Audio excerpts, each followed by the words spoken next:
Hello friends, ભાવનાની રસોઈમાં તમારું સ્વાગત છે। આજે હું તમારી સાથે પરવર બટેટાનું ગ્રેવીવાળું શાકની રેસીપી શેર કરીશ।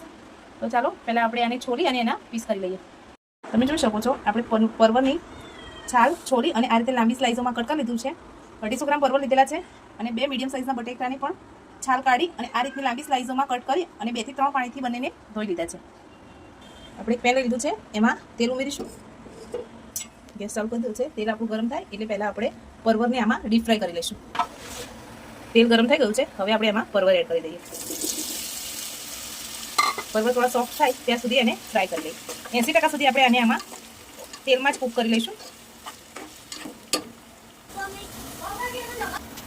આપણે પરવરને 70 થી 80% કૂક થઈ ગયા છે, હવે એને તેલમાંથી બહાર કાઢી લઈએ। આપણે પરવર ફ્રાય થઈ ગયા છે, હવે એ તેલમાં આપણે બટેટા એડ કરી દઈશું।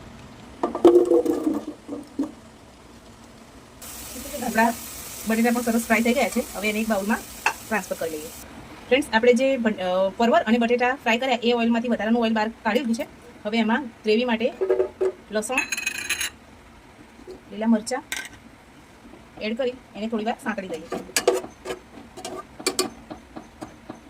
હવે આ જ તેલમાં આપણે ડુંગળી એડ કરી દઈશું।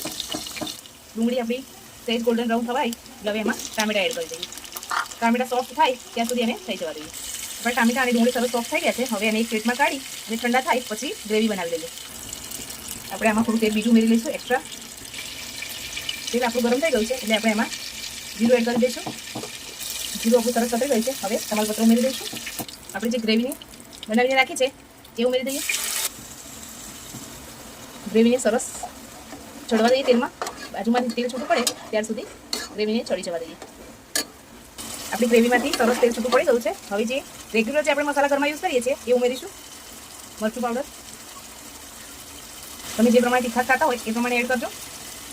ધાણાજીરું પાવડર 2 ચમચી જેટલું એડ કરીશું। મીઠું સ્વાદ પ્રમાણે અને હળદર પાવડર એડ કરીશું। જે સૂકા મસાલા આપણે એડ કર્યા છે એ ગ્રેવી સાથે સરસ મિક્સ થઈ જાય એની માટે થોડું પાણી ઉમેરી અને એને મસાલા સાથે ચડી જવા દઈએ। મસાલા ગ્રેવી સાથે સરસ મિક્સ થઈ ગયા છે, હવે આપણે જે ફ્રાય કરીને રાખેલા બટેટા છે એ ઉમેરી દઈએ અને પરવર ઉમેરી દઈએ। હવે બંનેને મિક્સ કરી લઈએ। તમારે શાકની ગ્રેવી જે રીતની રાખવી હોય એ રીતે પાણી ઉમેરી અને ધીમા ગેસે 2 થી 5 મિનિટ સુધી એને શાકને થવા દઈએ।